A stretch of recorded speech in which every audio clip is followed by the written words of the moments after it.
আফ্রিকার বিভিন্ন যুদ্ধ বিধ্বস্ত যে দেশগুলো রয়েছে, কঙ্গো, সোমালিয়া, এইসব দেশও বাংলাদেশ থেকে অনেক কর্মী সেখানে যাচ্ছে। 2025 সালের অক্টোবরে শুধু প্রায় 800-র উপরে লোক সেখানে গিয়েছে। তারা নিজেরাই তো যুদ্ধ বিধ্বস্ত এবং অর্থনৈতিকভাবে খুবই দুর্বল। আমাদের দেশের শ্রমিকরা কেন সেখানে যাবে? সরকারের বিএমইটিও কেন বা সেখানে আসলে পারমিশন দিচ্ছে? আপনাদের গবেষণা এখানে কি বলছে? দেখেন, আমরা আফ্রিকার বিভিন্ন দেশ, কঙ্গো যেমন বললেন সহ, সিয়েরা-লিওন, এরকম অনেক দেশে যেখানে আসলে তাদের অর্থনৈতিক অবস্থাই খুব বাজে দিকে আছে, যাদের নিজের দেশের মানুষের এই কাজ দেওয়ার অবস্থা নেই, সেখানে আমার দেশের বিএমইটির ছাড়পত্র দেখে, ওয়ার্ক অর্ডার দেখে আমরা হতবাক হই যখন দেখি যে আফ্রিকার এই দেশগুলোতে, যুদ্ধবিধ্বস্ত দেশ বা যারা দরিদ্র সীমার নিচে বাস করছে, সেই সব দেশে আমাদের শ্রমিক যাচ্ছে। এবং অবাক করা তথ্য হলো, সিয়েরা-লিওনে যাচ্ছে হলো বাংলাদেশি শ্রমিক, কিন্তু সে ওয়ার্ক অর্ডার করেছে মালয়েশিয়ার একটা কোম্পানি।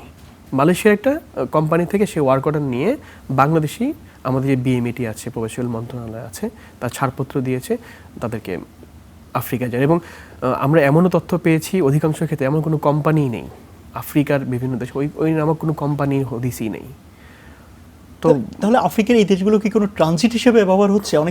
অনেক অভিযোগ রয়েছে যে এই দেশগুলো ব্যবহার করে অনেক হয়তো ইউরোপে যেতে চাচ্ছে, বিশেষ করে লিবিয়াতে তো এই ধরনের ঘটনা ঘটছে। আফ্রিকার ক্ষেত্রে এই ধরনের কোনো ঘটনা আছে? আফ্রিকার ক্ষেত্রেও আছে। হয় কি, অনেক ক্ষেত্রে ট্রানজিট হিসেবে ব্যবহার করা থেকে মানব পাচারের একটা সক্রিয় চক্র থাকে।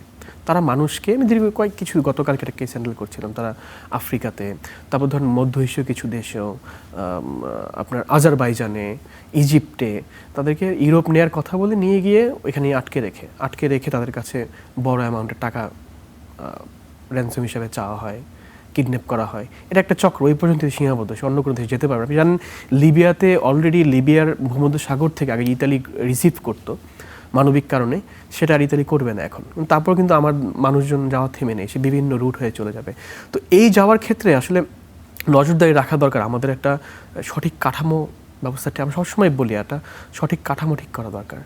আমি কোন দেশে শ্রমিক পাঠাবো, কোন দেশে আমার শ্রমিকের বাজার আছে, সেই দেশের শ্রমিক সুরক্ষা আইন নীতি চুক্তির সাথে যায় কি না, তা দেখে আমার শ্রমিক পাঠাতে হবে। আমার দেশে একটা মানুষ কীভাবে আজারবাইজান যায়, কীভাবে ইজিপ্ট যায়, কী কাজ করতে, আমাদের দেশের ইমিগ্রেশন তখন কীভাবে তাদেরকে পাস দেয়, এই ব্যাপারে যখন আমরা জানতে পারি, এটা আমাদেরকে হতাশ করে। মানব পাচার রোধে কাজ করতে গিয়ে দীর্ঘদিনের অভিজ্ঞতায় যা বলে, আসলে সিস্টেম যদি ঠিক না হয় এই লড়াই অসম্ভব। কারণ দেখেন, মানব পাচারের কারণে শুধুমাত্র যে একটা ব্যক্তির ক্ষতি হচ্ছে বা তার পরিবারের ক্ষতি, এরকম কিছু না। মানব পাচারের সাথে ইললিগাল মানি ট্রেড জড়িত, ইকোনমিক ক্রাইসিস জড়িত, মানব পাচারের সাথে আর্মস ডিলিং জড়িত, মানব পাচারের সাথে জিও পলিটিক্যাল সিচুয়েশন জড়িত। আর মানব পাচার ইজ এ হিউজ থিং। এটাকে হালকা করে দেখার, লাইটভাবে দেখার কোনো সুযোগ নেই। অবশ্যই সিস্টেমকে আরও সক্রিয় হতে হবে এখানে কাজ করার জন্য।